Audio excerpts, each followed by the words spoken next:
ప్రస్తుతం మనం పరమ పావనమైన పుణ్యమైన ప్రదేశం పర్ణశాల దగ్గరికి వచ్చేసామండి. ఇదే ఆ మార్గం. ఓ వైపున గోదావరిని చూడొచ్చు, మరోవైపుగా ఇదే పర్ణశాలకు దారి. ఈ లోపలగానే వెళ్ళాలి. ముందుగా మనకి రామాలయం ఉంటుంది. రాముడి దగ్గరికి వెళ్ళి మన దర్శనం చేసుకుని పర్ణశాలకు వెళుతూ ఉంటారు. ఆ విశేషాలన్నీ కూడా చాలా ఉన్నాయి ఇక్కడ చెప్పడానికి. రండి చూద్దాం.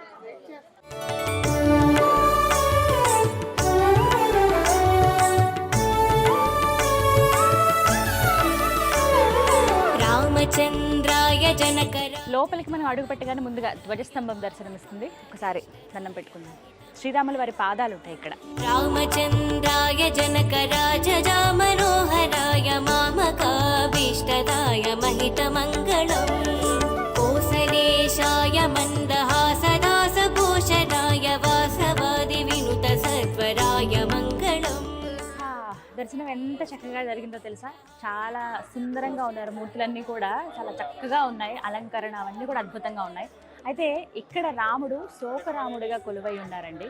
ఇక్కడ విగ్రహాలు కూడానండి, ముందు శ్రీరామచంద్రుల వారు, మధ్యలో సీతమ్మ వారు, ఇటుపక్కగా లక్ష్మణుడు వారు. అంటే ఒక రక్షణ వ్యవస్థలా. ఇదంతా అటవీ ప్రాంతం కదా, ఇద్దరు చెరువు పక్క రక్షణగా ఉన్నట్టుగా మనకు కనిపిస్తుంది. కానీ ఇక్కడ రామయ్య విగ్రహం చూసినప్పుడు, ఆయన మోము చూసినప్పుడు ఆ బాధని నేను అర్థం చేసుకున్నాను. ఎందుకంటే ఈ ప్రాంతమే, ఇక్కడి నుంచే కదా సీతమ్మ వారిని రావణుడు ఎత్తుకు వెళ్ళిపోతారు. అంటే భార్య వియోగం ఆయనకి ఉంది అక్కడ. అంటే దూరంగా ఉన్నారు ఆవిడ, ఆ శోకంలో రామచంద్రుడు ఉన్నారు కాబట్టి అది ప్రతిబింబిస్తూ ఉంటుంది ఆయన మోములో. అందుకే శోకరాముడిగా ఇక్కడ కొలువై ఉన్నారనమాట. అయితే ఇక్కడ ప్రత్యేకత ఇంకోటి ఏంటంటే, ఏవైతే భద్రాద్రి ఆలయంలో పూజ కార్యక్రమాలు జరుగుతాయి, ఎటువంటి క్రతులు అయితే జరుగుతాయో అన్నీ ఇక్కడ కూడా జరిపిస్తారన్నమాట. ప్రతి కార్యక్రమం, అది కళ్యాణం కావచ్చు, ఏ క్రతువైనా చిన్న పెద్దది, పసుపు కొట్టడం కావచ్చు, మామూలుగా చేసే అంకురార్పణలు కానీ, అభిషేకాలు కానీ, అవన్నీ అక్కడ ఆలయంలో ఏ విధంగా అయితే జరుగుతాయో ఇక్కడ కూడా అదే విధంగా జరుగుతాయి. ఇది ముందుగా మనం పర్ణశాలకు లోపలికి రాగానే ఆ రాముడి దర్శనం చేసుకోవచ్చు. ఆ తర్వాత పర్ణశాల ఏదైతే స్వామివారి కుటీరం అవి ఏర్పాటు చేసుకున్నారో ఆ ప్రదేశానికి వెళ్దాం.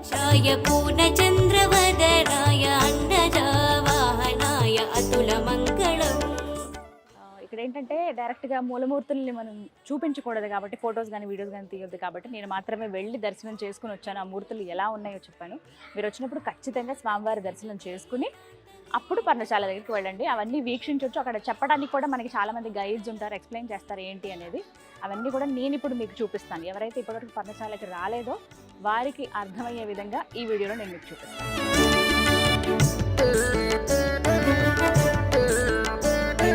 పర్ణశాల లోపలికి మనం అడుగు పెట్టేశామండి. ఇక్కడ కొన్ని కీలక ఘట్టాలు జరిగాయి రామాయణానికి సంబంధించి. అరణ్యవాసం ఏదైతే 14 సంవత్సరాలు ఉందో ఆ అరణ్యవాసంలో చివరి 2.5 సంవత్సరాలు, అంటే 2 సంవత్సరాల 6 నెలల కొన్ని రోజులు ఇక్కడే స్వామివారు ఒక కుటీరంలో గడిపారని చెప్తారు. ప్రత్యేకించి ఆ కుటీరం ఏర్పాటు చేసుకున్న ప్రదేశమే పర్ణశాలగా చెప్తున్నారు. ఆ ప్రదేశమే ఇది. అంటే అక్కడ గుర్తుగా చెప్పడానికి మనకి విగ్రహాల రూపంలో ఏర్పాటు చేశారు. ఇక్కడ జరిగినటువంటి ఘట్టాలు ఏవైతే ఉన్నాయో అవి విగ్రహాల రూపంలో మనకి ఇక్కడ చూపిస్తున్నారు అనమాట. దగ్గరగా వెళ్ళి చూద్దాం రండి.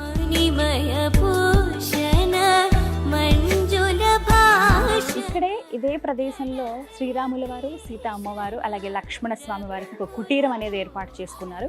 ఇప్పుడంటే ఇలా డెవలప్ అయ్యి ఇక్కడ కొన్ని బిల్డింగ్స్ లాగా ఇక్కడ మనం ఇలా చూస్తున్నాం. కానీ ఒకప్పుడు ఇదంతా కూడా దట్టమైన అటవీ ప్రాంతం అండి. ఎంత అడవంటే కనీసం మనుషులు కూడా వెళ్ళలేంది. అలాంటిది ఎక్కడే అయోధ్య, ఎక్కడే ఇక్కడ భద్రాచలం కావచ్చు, పర్ణశాల, అసలు ఎంత దూరం ఉంటుంది. ఒక్కొక్కరంటే ఎక్కువ రోజులు కూడా గడిపింది పర్ణశాలలోనే అని చెప్తారు. ప్రత్యేకించి రాముల వారు అయోధ్యలో ఆయన యవ్వన కాలం వరకు, అంటే వివాహం జరిగే ముందు వరకు అక్కడ ఉన్నారు. తర్వాత పట్టాభిషేకం అయిన తర్వాత రాజుగా ఆయన పరిపాలించారు అయోధ్యలో. ఆ తర్వాత ఒక్కొక్క ప్రదేశంలో ఆయన కొన్ని రోజులు ఉంటూ వచ్చారు. అందులో భాగంగా 2.5 సంవత్సరాల పాటు, అంటే అన్ని రోజులు, ఎక్కువ రోజులు గడిపింది అయోధ్య తర్వాత అంటే అది పర్ణశాలే. అటువంటి పుణ్యమూర్తి నడిచినటువంటి ప్రదేశం ఇది, ఆయన గడిపినటువంటి స్థలం ఇది. నిజంగా ఎంత పవిత్రం, పరమ పావనం అని చెప్పుకోవాలి. ఇక్కడ ఏమిటంటే ప్రత్యేకించి ముఖ్యమైన ఘట్టం చోటు చేసుకున్నది. ఇక్కడ మనం విగ్రహాల రూపంలో చూడొచ్చు. రాముల వారు, సీతమ్మ తల్లి, దూరంలో ఇక్కడ లక్ష్మణ స్వామి వారు. ఎంతటి గౌరవం అంటే అన్న వదనలంటే లక్ష్మణ స్వామి వారికి తల్లి తండ్రిగానే భావించేవారు. వారిని చాలా మర్యాదగా, ప్రేమపూర్వకంగా ఉండేవాళ్ళు. మర్యాదగా ఇలా పిలిస్తే పలికేటట్టుగా, ఏం అవసరం ఉన్నా చక్కగా చూసుకునేవాళ్ళు. ఒక రక్షణగా, అంటే ఇదంతా కూడా అటవీ ప్రాంతం కదా, ఒక రక్షణగా సీతమ్మ తల్లికి ఓవైపు రాముల వారు, ఇంకోవైపు లక్ష్మణ స్వామి వారు ఉండేవారు అనమాట. అంత కంటికి రెప్పలాగా కాచుకుని కూర్చునేవారు అనమాట. ఇలా ఉంటున్న ఒక సమయంలో రామాయణం తెలిసిన వారందరికీ చాలా వరకు తెలుసండి, కీలకమైన ఘట్టం ఏమిటి అని అంటే బంగారు లేడి, ఆ మాయ లేడి. అవి రావటమే పూర్తిగా కథనంతా అంటే ఆ రామాయణం అంతా ఒక మలుపు తిప్పేస్తుంది. అంటే రావణ సంహారం జరగటానికి అంటే రాక్షస సంహారం జరగాలి కదా, ఆయన అవతారం ఎత్తిందే దానికి. అది జరగాలంటే కొన్ని ఘట్టాలు చోటు చేసుకోవాలి. అందులో భాగంగా మారీచుడు అనేటువంటి రాక్షసుడు ఒక మాయ లేడి రూపంలో వస్తాడు బంగారు వర్ణంలో. ఆ లేడిని ఇక్కడ మనం చూడొచ్చు. దే ఆ బంగారు లేడి. ఆ బంగారు లేడిని చూసి అనుకున్నదట, ఆహా ఎంత సుందరంగా ఉంది, ఇన్ని పశువులు ఇక్కడ మన చుట్టూ తిరుగుతున్నాయి, సాధు జంతువులాగా మారిపోయి మన చుట్టూ ఉన్నాయి, ఒకసారి దగ్గర నుంచి చూడాలి అని అనిపించిందట ఆవిడికి. ఆ బంగారు లేడి కనిపించి వెంటనే వెళ్ళిపోగానే అది కావాలని చెప్పి శ్రీరాముల వారిని అడుగుతున్నట్టు. ఆమె రాముల వారిని అడుగుతున్నటువంటి దృశ్యం అనమాట ఇది. ఇక్కడ చూపిస్తున్నారు. ఇక్కడ ఉండి స్వామి నాకు ఆ బంగారు లేడి కావాలని. సాధారణంగా చెప్తారు, వివాహం జరిగిన తర్వాత శ్రీరాముల వారిని సీతమ్మ ఏ కోరిక కోరలేదంట. కనీసం ఇలా నాకు ఈ వస్తువు కావాలనో, ఆవిడ రాజకుమారి ఆయన రాజకుమారుడు, అయితే నాకు ఇలా భోగాలు కావాలనో ఇలా ఉండాలనో ఏ రోజు ఏమీ అడగలేదు. అలాంటిది ఆయనతో పాటే అన్నీ విడిచి వనవాసానికి వచ్చేసిన ఆవిడ మొదటిసారి నాకు ఒక బంగారు లేడి కనిపించింది, అది కావాలని అడిగినందుకు ఎప్పుడూ ఏమీ అడగలేదు కదా నువ్వు, అదొక్కటి నీ కోరిక అని చెప్పి నేను తీసుకొస్తానని చెప్పి ఆయన ఇంకా ఎటు ఆలోచించకుండా బంగారు లేడు, అసలు అలా బంగారు లేడు ఉంటుందా ఉండదా ఏమీ ఆలోచించకుండా దాని వెంట ఆయన పరిగెట్టి నేను తీసుకొస్తాను సీత అని వెళ్ళిపోతారు. ఇక్కడ ఆయన చూపిస్తున్నటువంటి దృశ్యం అనమాట ఇది. ఇక్కడ నుంచి లక్ష్మణస్వామి వారు చూస్తున్నారు. అది జరిగినటువంటి ఘట్టం ఆ ప్రదేశం. ఇంకా మరిన్ని ఘట్టాలు ముందు జరిగినవి ఉన్నాయి, అవి కూడా చూద్దాం. ఇలా మనం ఒక్కొక్క అడుగు వేసుకుంటూ వస్తేనండి పర్ణశాలలో అన్ని విశేషాలే కనిపిస్తాయి. ఆ రాముల వారి ఆనవాళ్లే మనకు కనపడుతుంటాయి. అందులో భాగంగా ఇక్కడ చూడొచ్చు, ఒక ఫలకం పైన రాముల వారి కుడి పాదాన్ని మనం చూడొచ్చు. అలాగే ఆ మాయలేడి జింక ఏదైతే ఉందో ఆ జింక పాదం కూడా కనపడుతుంది. ఈ రెండు వాటికి నిదర్శనాలు అనమాట. మనకి కనిపించింది అంటే మనకి గుర్తుగా తెలియటానికి అని చెప్పి ఇక్కడ ఇలా కాయిన్స్ పెట్టారు. బొటన వేలు ఇటుపక్క ఈ వేళ్ళు, అటువైపు మొత్తంగా ఎంత పెద్దగా ఉందో. మామూలుగా శ్రీరాముడి గురించి చెప్తారు కదా, ఆయన ఆజానుబాహుడు, 7 అడుగులు ఉండేవాడు, అంత దృఢంగా, అంటే ఆయన రాజు కదా, అంత ఠీవిగా ఉండేవారు ఆయన అని చెప్పి. నిజంగా ఆయన ఆకారానికి తగ్గట్టే ఆయన పాదం కూడా చూడండి. మామూలుగా అయితే మన పాదాలు ఎంతవరకు ఉంటాయి, ఇంతవరకు, కానీ ఆయన పాదం ఎంత పెద్దగా ఉందో ఆ ఆజానుబాహుడి పాదం గుర్తు ఇక్కడ మనం చూడొచ్చు అనమాట. ఇక ఆ తర్వాత జరిగింది అందరికీ తెలిసిందే. రాముల వారు ఆ మాయలేడి కోసమని వెళ్తారు, కానీ ఎంతసేపటికి తిరిగి రారు. కొద్దిసేపు అయిన తర్వాత హా సీత హా లక్ష్మణ అనేటువంటి ఒక గొంతు వినపడుతుంది. ఇది ఖచ్చితంగా నా రామయ్యదే అని చెప్పి పరుగున వస్తుంది సీతమ్మ. వచ్చి ఒకటే మాట అంటుంది, లక్ష్మణ నీ అన్నకేదో ఆపద వచ్చింది వెళ్ళండి. ఆయన గొంతు వినపడుతుందంటే లక్ష్మణుడు ఒక మాట అంటాడు, నా అన్నకు ఆపద రావడం ఏంటి, ఆయన రాముడు, ఆయన ఏమైనా చేయగలడు, ప్రతి ఒక్కటి గమనించగలడు, అంత శక్తిహీనుడిగా ఉండడు అని చెప్పినా కూడా లేదు నాకు వినపడుతోంది ఆ గొంతు, ఆయనే అరుస్తూ ఉన్నారు, ఆపదలో ఉన్నారు, నువ్వు వెళ్ళు ఎలా అయినా అని చెప్తే ఒక మాట, తల్లి ఒక్కసారి నా మాట విను, అన్నకు ఆపద రాదు అన్నా సరే సీతాదేవి అంటే భర్తకి ఏం జరిగిందో అన్న భయం ఆందోళన ఆవిడ మధ్యలో ఉంటుంది కదా, అందుకే ఆవిడ అంతా ఆలోచించి భయపడింది. ఒక రకంగా చెప్పాలంటే లక్ష్మణ స్వామి గురించి ఒక మాట చెప్పాలండి, సీతమ్మ తల్లిని ఎంతగా అంటే ఒక తల్లిగా ఆరాధించేవాళ్ళు. ఆయన ఏ రోజు కూడా తల ఎత్తి ఆవిడ ముఖం చూడలేదట, కేవలం పాదాలు ఇక్కడ వరకు మాత్రమే, పాదాలు ఏవైతే ఉన్నాయో పాదాలు, ఆమె మెట్టెలు, బొటనవేలు ఇక్కడ వరకు మాత్రమే ఆయన చూశారట ఆయన జీవితకాలంలో. అంటే అంత గౌరవించేవాళ్ళు, ఒక తల్లిగా భావించేవాళ్ళు సీతమ్మ తల్లిని.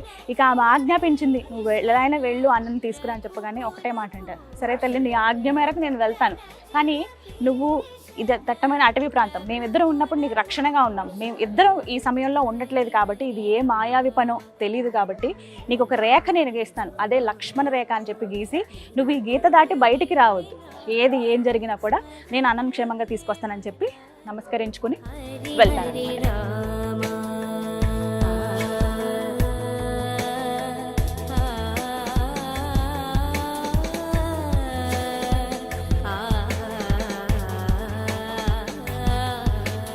ఆ తర్వాత జరిగింది, రాముల వారు వెళ్ళిపోయారు, లక్ష్మణస్వామి కూడా ఆయన్ని వెతుక్కుంటూ వెళ్ళారు. అసలు రావణుడికి కావాల్సిందే అది, సీతమ్మ తల్లి ఒంటరిగా ఉన్నప్పుడు. అంటే సీతమ్మ తల్లి గురించి అండి ఇక్కడ ఆనవాళ్ళు కూడా కొన్ని చూసే ఉంటారు. దగ్గరలో సీతమ్మ చీర అని చెప్పి ఒక ప్రాంతం ఉంది, ఆ ప్రాంతానికి దగ్గరలోనే శూర్పణఖ ఎవరైతే ఉన్నారో ఆవిడ రాముడి వైపు వచ్చి నన్ను వివాహం చేసుకొని చెప్పి తనని అడగటం కానీ, నాకు వివాహం అయిపోయింది, నిత్య యవ్వనుడు లక్ష్మణుడు ఉన్నాడు, కావాలంటే అక్కడికి వెళ్ళు, తనతో మాట్లాడి నా సోదరుడు అని చెప్పి అక్కడికి పంపిస్తే విసిగిచ్చారని చెప్పి, తన ప్రవర్తన బాగాలేదని చెప్పి తనకి బుద్ధి చెప్పాలనే ఉద్దేశంతో ముక్కు చెవులు కోసేస్తారు లక్ష్మణుడు. ఆ ఘట్టం జరిగింది కూడా ఈ ప్రాంతంలోనే.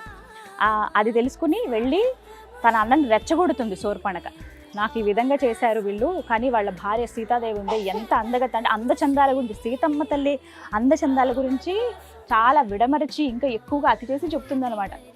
మామూలుగానే ఆవిడ చాలా అందంగా ఉంటుంది, అత్యంత సుకుమారి, మహాసాత్వి. ఆమె గురించి ఇంకెక్కువ చేసి చెప్పేటప్పటికి రావణుడికి ఇంకా కోపం వస్తుంది. నా చెల్లికి ఇంత అవమానం చేస్తారా, ఆ సంగతి ఏంటో నేను చూస్తానని చెప్పి ఇలా ఒక సాధువు రూపంలో, అంటే భిక్షగాడి రూపంలో ఈ విధంగా రావణుడు వస్తారన్నమాట. వచ్చి ఎలా అయినా సరే సీతాదేవిని బయటికి తీసుకురావాలి. లక్ష్మణుడేమో ఒక లక్ష్మణ రేఖ గీశాడు, బయటికి రావడం అనేది అసాధ్యమే. ఈ నేపథ్యంలో ఇక్కడ ఈమె రావటము, ప్రత్యేకించి ఒక భిక్షగాడి రూపంలో రావటం, భవతీ భిక్షాందేహి భవతీ భిక్షాందేహి భవతీ భిక్షాందేహి అని 3 సార్లు అరిచేటప్పటికి ఈమె పరుగు లోపల వస్తుంది. ఇంట్లో ఎవరూ లేరు, ఇలాంటిదేమో ఆకలితో వచ్చాను, భవతీ భిక్షాందేహి నాకు భిక్ష వెయ్యమ్మా అని అడుగుతారు. అడిగితే ఇంట్లో ఏముంటాయండి, అడవిలో సాధారణంగా ఫలాలు కానీ ఆ దుంపలు కానీ ఏవో అక్కడ దొరికేటువంటి చిన్న చిన్న ఉంటాయో తినదగినవి, అవి మాత్రమే వచ్చి తీసుకోండి లోపలికి అని చెప్తుంది సీతాదేవి. కానీ ఈయన రావాలంటే లక్ష్మణ రేఖ దాటి వెళ్ళాలి, అత్యంత శక్తివంతమైనది. ఆయన రాలేడు, మాయావి కాబట్టి. ఆ తర్వాత జరిగినటువంటి ఘట్టం అందరికీ తెలిసిందే. ఎలా అయినా సరే నువ్వు ఇలా నేను ఖాళీ చేతులతో వెళ్ళిపోవడమే, ఇంటి ముందుకు వచ్చిన ఒక భిక్షగాడిని, ఒక సాధువుని ఇలా పంపించడం అనేది కరెక్ట్ కాదంటే అప్పుడు ఆవిడ అనుకుంటుంది, నిజమే కదా ఆకలితో ఉన్నావు, ఎందుకంటే సరే ఏది జరిగితే అది జరిగిందిలే అని చెప్పి ఒక్కసారి ఆ రామయ్యని తలుచుకుని అడుగు బయటికి వేసి ఒక్కసారి వెళ్ళి ఆయనకి భిక్ష వేయడానికి ప్రయత్నిస్తుంది. అది జరిగినటువంటి ఘట్టం అనమాట. అది ఇక్కడ చెప్పుకోవచ్చు. తెలియడానికి ఇలా విగ్రహ రూపంలో పెట్టారు సీతమ్మ తల్లి. నిజంగానండి ఒక్కొక్క ఘటన అవి తలుచుకుని అవి చెప్తున్నా నాకే కళ్ళు చెమ్మగిల్లుతున్నాయి. అంటే అప్పుడు అలా జరిగిందా, ఎంతటి బాధ, భర్త అటు వెళ్ళిపోయారు, మరిది గారు వెళ్ళిపోయారు, ఎవరు లేరు, ఒంటరిగా ఉండిపోయింది ఆవిడ. నిజంగా ఎంతటి బాధ. తెలియని వ్యక్తి వచ్చి అలా మాట్లాడుతుంటే మనం భయపడతాం కదా. అంటే ఆవిడ మహాశక్తి అయినా సరే ఆ మహాలక్ష్మీదేవే మానవ రూపంలో ఎన్ని బాధలు పడిందో, సాధారణంగా స్త్రీలు జనాలు భక్తులు పడేటువంటి బాధలు ఆవిడ పడ్డారు ఈ అవతారంలో. ఇక ఆ తర్వాత జరిగిన ఘట్టం, ఎప్పుడైతే భిక్ష వేయటానికి సీతమ్మ తల్లి ముందుకు వస్తుందో అప్పుడు అసలు రూపం చూపిస్తాడు రావణుడు. 10 తలలతో ఉన్న రూపాన్ని చూసి ఆవిడ భయభ్రాంతులకు గురై కళ్ళు తిరిగి పడిపోతుంది. దానికి దర్శనంగా ఇక్కడ విగ్రహాన్ని ఏర్పాటు చేశారు చూడండి. ఈ విధంగా ఆవిడ కింద పడిపోతుంది.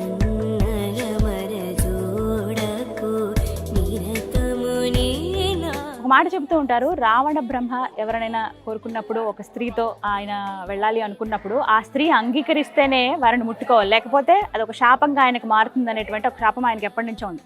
అందుకే ఆయన సీతాదేవిని ముట్టుకోవటం కానీ అవేవి మనం చూడడం. ఎప్పుడైతే ఆవిడ అలా పడిపోతుందో భూమితో పాటు పెకిలించుకుని తీసుకుని వెళ్ళిపోతారు, అంటే ఆవిడ తాకరు. అశోకవనంలో ఉన్నప్పుడు కూడా అంటే ఎవరైనా స్త్రీ ఆమె ఇష్టంతో ఉంటేనే నీకు మంచిది, లేకుంటే నువ్వు ఆ శాపానికి గురవుతావని చెప్పి ఒక శాపం అనేది రావణుడికి ఉంటుందట. అందుకని భూమితో పాటు అలా పెకిలించుకుని తీసుకువెళ్ళిపోతారు. ఇదంతా జరిగినటువంటి ప్రదేశం ఈ పర్ణశాలనండి. నిజంగా బాధాకరమైందనే చెప్పుకోవాలి. అంటే వనవాసం చేయటమే దురదృష్టం, అది తండ్రి మాటను దాటి వెళ్ళలేక ఆయన ఆజ్ఞను అనుసరించి ఆయన ఇక్కడి వరకు రావటం. ఎక్కడో హాయిగా మహల్స్లో ఉండి రాజభోగాలు అనుభవించాల్సిన రాముడు, సీత, లక్ష్మణుడు ఇలా అడవుల పాలైపోవటం. ఇక్కడ ఉన్నటువంటి ఏవి తినడానికి సరిగ్గా ఉండదు, రోజు చేసుకునే పనులకు వీలుండదు, ఒక చిన్న కుటీరంలో ఉండాలి. అలా ఉండి కూడా వాళ్ళు ఒక మార్గాన్ని చూపించారని చెప్పుకోవాలి తర్వాతి తరాల వాళ్ళకి. మానవ రూపంలో ఉన్న నిజంగా దైవాలు వాళ్ళు. అలాంటి వాళ్ళు ఇక్కడ గడిపారు, ఈ ప్రదేశంలో మనం ఉండగలిగాం, అది కూడా ఈ తెలుగు నేలపైన అలాంటి ప్రదేశం ఉందంటే నిజంగా మన అదృష్టమే. ఇలా ఈ ఘట్టం జరిగిన తర్వాత ఇక్కడి నుంచి తీసుకువెళ్ళిపోవటం, జటాయువు రావటం. జటాయువు ఎంతో రక్షించడానికి ప్రయత్నిస్తుంది అమ్మవారిని, కానీ ఒక రెక్కని నరికేస్తారు. ఆ రెక్క పడిన ప్రదేశం కూడా ఇక్కడే దగ్గరలోనే ఉంది. అంటే ఇవన్నీ పంచవటి అని అంటారండి ఈ ప్రాంతాన్ని. దగ్గర మొత్తం 4 రామాలయాలు కావచ్చు, ఆ జటాయువు రెక్కబడిన ప్రదేశం, ఇవన్నీ మనం దర్శించుకుంటే పంచవటి 5 మనం పూర్తి చేసుకుంటే భద్రాచలం యాత్ర పూర్తయినట్లు అనమాట. ఈ విధంగా ఇక్కడ పర్ణశాలలో విగ్రహాల రూపంలో అర్థం అవడానికి ఏర్పాటు చేశారు. మామూలుగా ఏంటంటే రామాయణం ఇవి మనం చదివితే తెలుసుకోవటం వేరు, విగ్రహాల రూపంలో చూడటం వేరు. అందుకే మనకి సినిమాలు ఏమైనా తీసినప్పుడు, సీరియల్స్ అవి చూపించినప్పుడు ఇంకా ఎక్కువగా అర్థమయ్యాయి ముందు తరాల వాళ్ళకి, 90s వాళ్ళకి. ఇప్పటి తరం వాళ్ళకి ఇంకా అర్థం అవ్వాలంటే ఇలాంటి ప్లేసెస్కి పిల్లల్ని తీసుకొచ్చి చూపిస్తే ఇంకా క్లియర్గా అర్థమవుతుంది. రామాయణం అంటే ఏంటి, మన భాగవతం అంటే ఏంటి, ఏం జరిగింది, వాటి నుంచి మనం ఏం నేర్చుకోవచ్చు, అవన్నీ తెలుసుకోవచ్చు అనమాట. ఇలా అద్భుతమైన ఘట్టాలన్నీ కూడా బాధాకరమైన ఘట్టాలని చెప్పుకోవాలి. అందుకే ఇక్కడ రాముడు కూడా శోకరాముడు అంటారు, అంటే భార్యా వియోగంలో ఆయన ఉంటారు కదా, అందుకే ఇక్కడ రాముడిని కూడా అదే విధంగా కొలుస్తారు. ఆయన ఒక రక్షణ వ్యవస్థగా ఓవైపు మధ్యలో సీతమ్మ నుంచి ఇటువైపు లక్ష్మణుడు, ఇటువైపు రాముడుగా అలా ఉంటారు. ఇది అటవీ ప్రాంతం కాబట్టి. కానీ ఆయన మోము చూస్తే అర్థమవుతుంది భార్య దూరం అయిపోయిందన్న బాధలో ఆయన ఉన్నారు. అయితే అలాంటి కష్టం ఎవరికి రాకూడదని చెప్పే స్వామి ఇక్కడ అందరినీ అనుగ్రహిస్తారట. అలాంటి అంటే సీతారాములు ఎన్నో కష్టాలు పడ్డారు, అలాంటి కష్టాలు ఎవరు పడకూడదనే ఉద్దేశంతో వాళ్ళు ఎప్పుడు అనుగ్రహిస్తూ ఉంటారు. ఎవరు ఇక్కడికి వచ్చి దర్శనం చేసుకున్నా ఆ మహద్భాగ్యం వారికి దక్కుతుందని చెప్తారు. భద్రాచలం స్వామివారి దర్శనానికి ఎవరైతే వస్తారో ఖచ్చితంగా పర్ణశాల కూడా వచ్చి దర్శనం చేసుకుంటారు.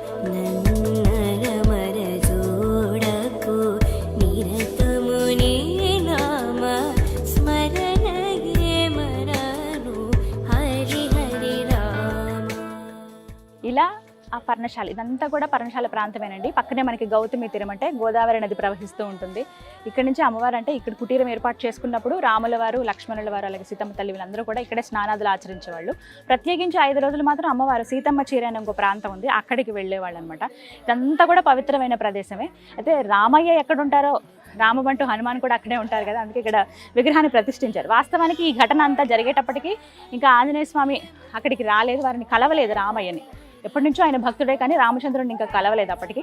కానీ రాముడు ఉన్న దగ్గర ఖచ్చితంగా హనుమాన్ ఉంటారు కదా, వారి విగ్రహాన్ని ఇక్కడ పెట్టారు. ఇక్కడే దీపాలు అవి వెలిగిస్తారనమాట. ఇక్కడ నుంచి ఇంకా అలా ముందుకు వెళ్తే మనం ఇక్కడ ఒక శివాలయం కూడా చూడొచ్చు, ప్రత్యేకంగా ఉంటుంది. సాధారణంగా పార్వతీదేవి సమేతంగా శివయ్య కొలువై ఉంటారు, కానీ ఇక్కడ గంగా గౌరీ సమేతంగా ఆ శివయ్యను మనం దర్శనం చేసుకోవచ్చు. పదండి వెళ్దాం.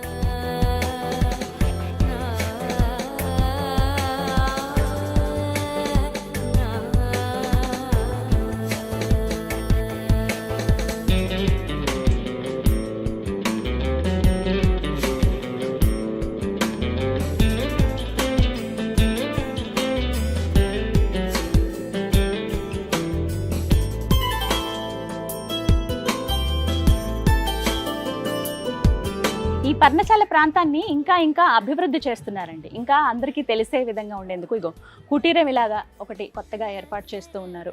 అలాగే మరోవైపు విగ్రహాల రూపంలో పెడతారు. ఇగో ఇక్కడ రావణుడి విగ్రహం, మరోవైపు ఇటుపక్కగా రాముడు ధ్యానంలో ఉన్నటువంటి విగ్రహం అనమాట. ఇది ఇలా కొన్ని విగ్రహాలు ఏర్పాటు చేస్తున్నారు. ఎందుకంటే ఈ ప్రాంతం అంతా కూడా పవిత్రమైనదే. ప్రతి ఒక్కటి ఒక విశేషంగా ఇంకా మార్చాలనే ఉద్దేశంతో ఈ విధంగా అందంగా తయారు చేస్తున్నారనమాట.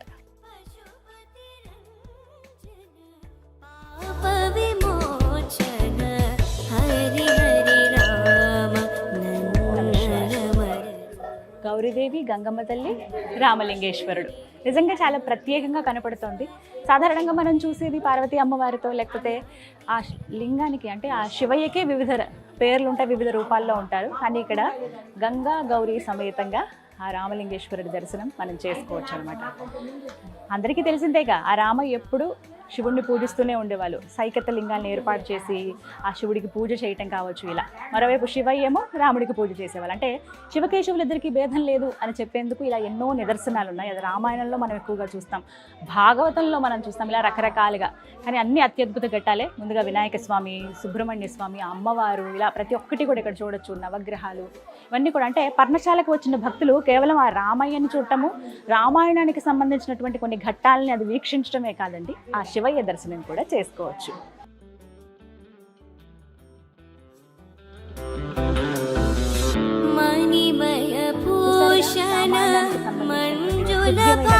చోటు చేసుకున్నటువంటి ప్రదేశమే ఈ పర్ణశాల. బాధ అనిపిస్తుంది ఇక్కడికి వచ్చినప్పుడు. అంటే సీతాపహరణం జరిగింది, ఎటు దిక్కుతోచని స్థితిలో ఆ సీతమ్మ తల్లి ఉండిపోవటం, మాయలేడి గురించి రామయ్య వెళ్ళిపోవటం, ఆ తర్వాత లక్ష్మణుడు అలా వెళ్ళిపోవడం అనేది, ఆ తర్వాత జరిగిందే సీతాపహరణం, రావణుడు వచ్చి ఇలా అమ్మవారిని ఇలా తీసుకువెళ్ళిపోవటం. కానీ ఇవన్నీ జరిగిన ప్రదేశం ఇది. రామాయణానికంటే తెలుసుకోవాలి, ఇంకా వాటి గురించి మన పిల్లలకు కూడా తెలియచెప్పాలి, రామాయణం గురించి, భాగవతం గురించి అన్నప్పుడు ఇలాంటి ప్రదేశాలు చాలా కీలకంగా ఉంటాయండి. ఇక్కడికి తీసుకొచ్చి చూపించవచ్చు వాళ్ళని. ఆ పుణ్యమూర్తి నడిచినటువంటి ప్రదేశం ఇది. ఆ వైపు ఖచ్చితంగా ఇక్కడికి వచ్చిన వాళ్ళందరూ ఫీల్ అవుతారు. ఆ రామ భక్తితో ఉన్నవాళ్ళు, చూసిన వాళ్ళందరూ కూడా వేరే లోకానికి, ఆ రామాయణం జరిగినటువంటి ఆ కాలంలోకి వెళ్ళిపోయారు అన్నట్టుగా అనిపిస్తుంది. ప్రతి ఒక్కరూ భద్రాద్రి రామయ్య దర్శనానికి వచ్చిన ప్రతి ఒక్కరూ కూడా రావాల్సినటువంటి ప్రదేశం ఇది పర్ణశాల. 35 కిలోమీటర్లు మాత్రమేనండి. రాముడి దర్శనం చేసుకుని 1 గంట ప్రయాణం ఉంటుంది మహా అయితే.